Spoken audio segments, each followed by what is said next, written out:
Greetings, brothers and sisters. Shalom, assalamu alaikum, adnastana.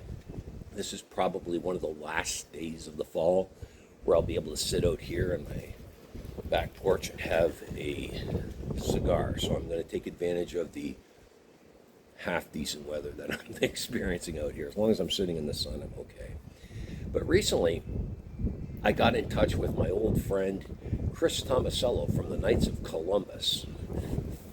You may recall him from last year, the last year's segment he did on this. So I'm not going to really encapsulate who the Knights of Columbus really are, but Chris Tomasello is the former Grand Knight of this Knights of Columbus Lodge in New Jersey. And the Knights of Columbus has had some very high-profile members down through the years. One of them being President Kennedy. Of course, his brother, Senator Ted Kennedy, was also a member of the Knights of Columbus. So was Babe Ruth. Right, but Mr. Tomasello is here to talk about some exciting new developments within not just the Knights of Columbus, but also his life as he moves forward in fraternalism. I'm so happy for him, and you're going to see that here in this particular interview. So I'm going to finish my cigar here, go in. I've got another cup of coffee sitting inside, and we'll move forward with this interview. Trim your lamps, brothers and sisters, and follow me.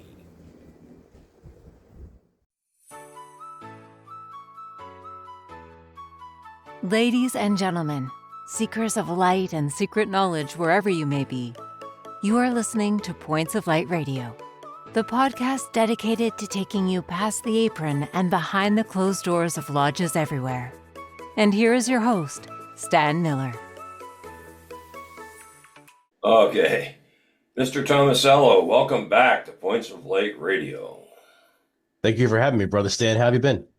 Very good, very good. And it's been a while. So, first of all, tell my listeners and viewers about yourself. Chris Tomasello. I'm recently a new homeowner, so I got that going for me, which is good. I'm a member of the Knights of Columbus. I'm also a member of a couple of different fraternities and joined a couple more. So I thoroughly enjoy fraternalism and try and get the most out of it that I can. Now, you're here today to refresh our memories about the Knights of Columbus. So, refresh our memories. Tell us about it. Knights of Columbus, started by a venerable priest, Blessed Father Michael J. McGivney, in 1882 in New Haven, Connecticut, in the basement of St. Mary's Church, where he saw the need for a fraternal benefit society that was inclusive to Catholics, because at the time, it was very much of the old Irish need not apply, and all the times Irish were the traditional Catholics, in addition to the Italians. But through all working in the coal mines, they all developed black lung and various other diseases. And when the breadwinner would unfortunately pass away, the wives were left with nothing at the time. So Father Michael McGivney called 12 men to the basement of St. Mary's Church and started the Knights of Columbus as a fraternal benefit society. From that, it's grown into a fraternal organization as well as an insurance agency as well that takes care of the members. You guys still do insurance? Yes. Okay. Yeah, and I think in those days as well, Catholics joining Freemasonry was kind of frowned on. So I think one of the things they might have been trying to do as well is give them a constructive alternative to it, which it sounds like they did a pretty good job of that too.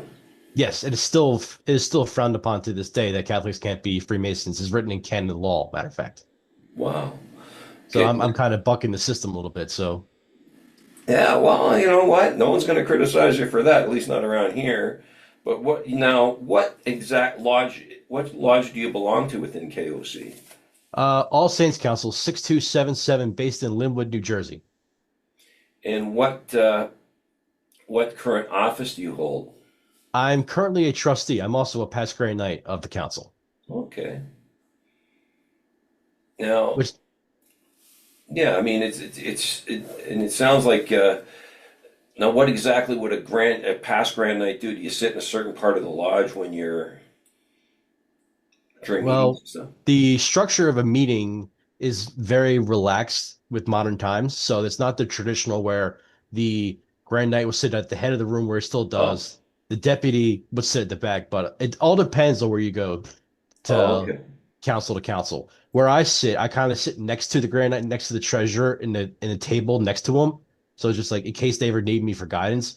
But my current Grand Knight, his brother was Grand Knight before me, so he has me and his brother to give him guidance at the same time. Oh, that's excellent. Now, It equates to an office of a past grand for our other fraternal brothers, where it just is an advisory role. oh, okay. Now, what are the qualifications for membership in the Knights of Columbus? Is it still Catholic only? Yes, you have to be a practical Catholic is understood by the church. What that defines as you have to be confirmed, 18 years old, and be able to take your sacraments, like your communion at mass, and 18 years old, and that's pretty much it. Okay. Now, how many degrees does the Knights of Columbus have again? Four. Okay. The first three degrees are charity, unity, and fraternity. The fourth degree is about patriotism. Okay.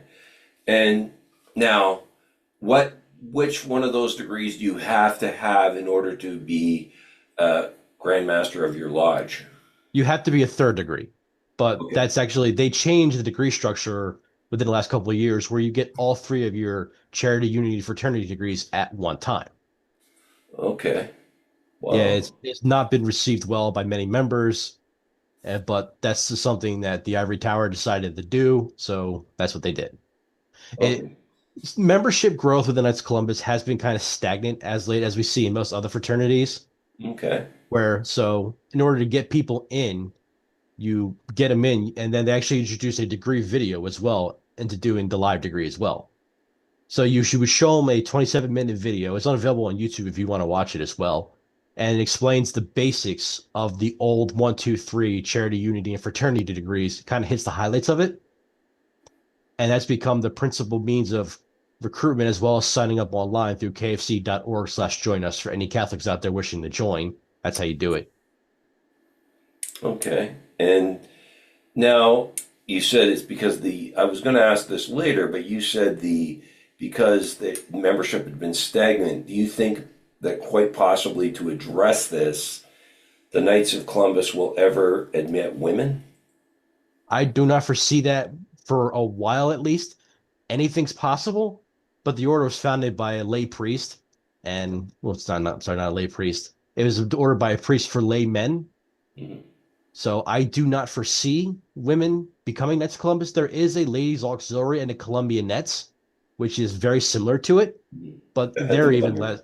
they're even less harder to find than councils are. And councils are in most churches everywhere you turn around.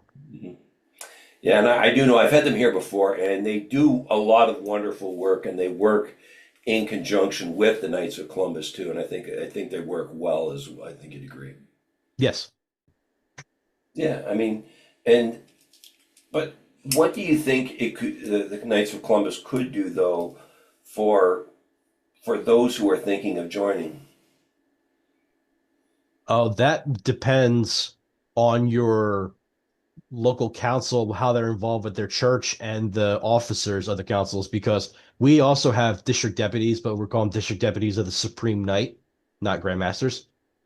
And it just depends when your council does a recruitment drive, how you approach the drive. Do you talk about the charitable aspect? Do you talk about the life insurance aspect? It's just there's a lot to discuss in like a 3 minute window.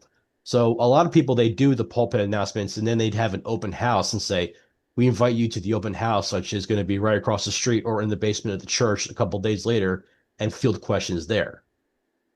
And a lot of this, and like I said, with a lot of stuff being available online, they'll say, "We'll hand you a QR code that says kfc.org/join us, and we'll give you that, and you can scan the QR code on your phone, and it'll take you to pages of reading, and then you fill out the application of interest right there."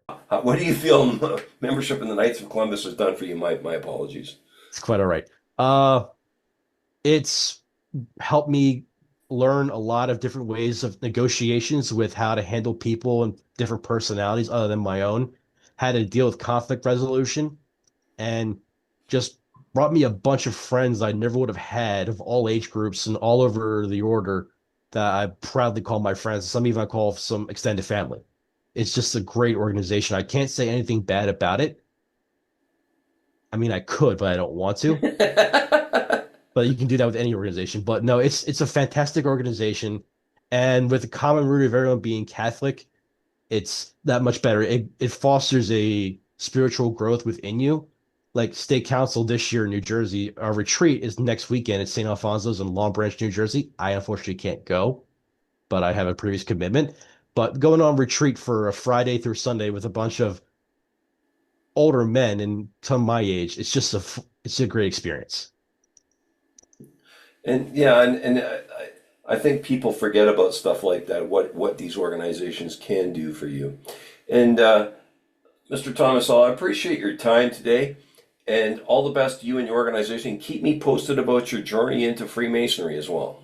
I will. Thank you, sir. Have a good day. Thank you, Brother Stan. Have a good night. That was our new friend Chris Tomasello, brothers and sisters, shedding some light on the Knights of Columbus. Right? Love having him on here, really do. Right, and it's interesting to see how the Knights of Columbus is evolving. Right? How do you feel about some of the changes they made to their degree? To the degree structure and so on. How do you feel about that, the ritual? Right? It'll be interesting to see how that goes in the long run for the Knights of Columbus. And I will say one thing, as an organization, they're the second one that I've heard of in recent times that are using QR codes as a tool for recruitment. I love that. I've put that forward to my lodge, that idea that you can hit your phone on that QR code. It brings up information on the lodge and how to join instantly. I love that. That is part of like something we talked about with technology and fraternalism. Something we really, I think more lodges, hope mine starts using it going forward, because I love that. It just, right. It's, I think that's a wonderful idea, and something that more organizations have to adopt. And it was wonderful having Mr. Tomasello back on here. I love the journey that he's taking, not just within the KOC, but on a personal level into fraternalism. I want to touch base on him, how some of these other organizations that he's talking about joining, I want to touch base with him and see how that goes, right? And there again, I keep saying this, I welcome your comments and input on a lot of these things. I mean, I have to go right now, but I welcome your comments and input on these things. You do know that Points of Light Radio is available on both YouTube and Spreaker, right? I want your comments. I want your input. I want to hear how you feel about this. So far this year has gone wonderful. So I really like, we've had some fascinating times and discussions, and really, I hope we really helped move not just the podcast, but fraternalism forward, right?